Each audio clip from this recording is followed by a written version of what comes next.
आइए बच्चों इस प्रॉब्लम को देखते हैं। As shown in figure light ray P enters to slab at an angle of 60 degree with normal and inside slab light ray Q makes total internal reflection. Find minimum refractive index of slab.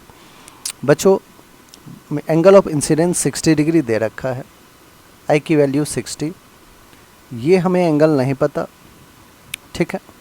इसको हम ले लेते हैं late से R। तो I की value angle of incidence I60 है, R की वैल्यू हमें फाइंड आउट कर सकते हैं। Refractive index of this slab is mu, in fact minimum refractive index mu minimum ही पूछा गया है आपसे। तो एक काम करें बच्चों, क्यों ना हम इस पॉइंट पे जाके अप्लाई कर दे Snell's law. Applying Snell's law, ठीक है। Applying Snell's law at this point, इस पॉइंट को मैं ए कह देता हूँ। ए पॉइंट पे स्नेल्स लॉ अप्लाई कर रहे हैं। म्यू कितना है बाहर का 1 into sine of 60 which is equals to mu into sine of angle r. Sine 60 √3/2, √3/2 mu is equals to sine of r होगा।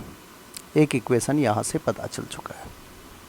अब ध्यान समझिएगा बच्चों, ये जो एंगल आपको है, ये एंगल लेट से अगर मैं इसको थीटा कहूँ तो इसको क्रिटिकल एंगल के ज़्यादा या इक्वल होना चाहिए, तभी TIR पॉसिबल है, ठीक है। कंडीशन ऑफ TIR पता है कि angle theta should be greater than critical angle, theta should be greater than equal to critical angle, ठीक है, फॉर TIR।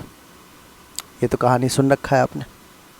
तो हम ये कह सकते हैं sine of theta should be greater than equal to sine of theta c. और बच्चों यहाँ पे स्नेल्स लॉ अप्लाई करके आप साइन ऑफ थीटा सी भी फाइंड कर सकते हैं, जो कि होता है mu of rarer medium upon mu of denser medium. Sine theta is greater than equal to sine theta c, where sine theta c क्या हो जाएगा, mu of rarer medium upon mu of denser medium. Mu of rarer medium यहाँ पे बच्चों 1 है, denser medium का mu है। तो साइन थीटा जो आ रहा है वो greater than equal to 1 upon mu आ रहा है।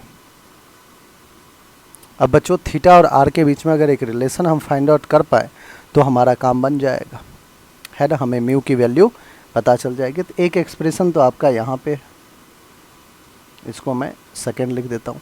एक इक्वेशन आपके सामने ऊपर है। आइए एक बार एंगल देखते हैं कि आखिर कि थीटा और आर के बीच में क्या रिलेशन है। आप कहोगे कि सर ये राइट एंगल ट्रायंगल बन चुका है, ये 90 डिग्री है, ये थीटा और आर, तो 90 degree plus theta plus R should be equals to 180 degree. That means यहाँ से हम कह सकते हैं कि थीटा और आर की वैल्यू कितना है 180 और 90। दैट इज़ थीटा क्या है 90 माइनस आर। थीटा क्या है बच्चों 90 माइनस आर, ठीक है। या फिर आर क्या है तो आप कहोगे 90 माइनस थीटा, दोनों चीज़ें कह सकते हैं। थीटा क्या है 90 माइनस आर। सिमिलरली आप यहाँ से कह सकते हो कि सर आर भी तो 90 माइनस थीटा होगा, बिल्कुल होगा, 90 डिग्री माइनस थीटा। इक्वेशन 1 को बच्चों देखते हैं एक बार, हमें म्यू चाहिए। From equation 1 sine of R कितना दिया है बच्चों, √3/2 mu. Mu is the reflective index. क्या मैं साइन आर को अंडर रूट ऑफ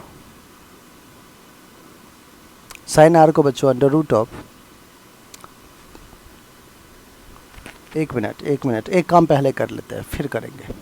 क्या मैं साइन आर को, आर की वैल्यू 90 माइनस थीटा लिख दूँ बच्चों, लिख दिया, which is √3/2 mu. Sine 90 minus theta cos theta √3/2 mu.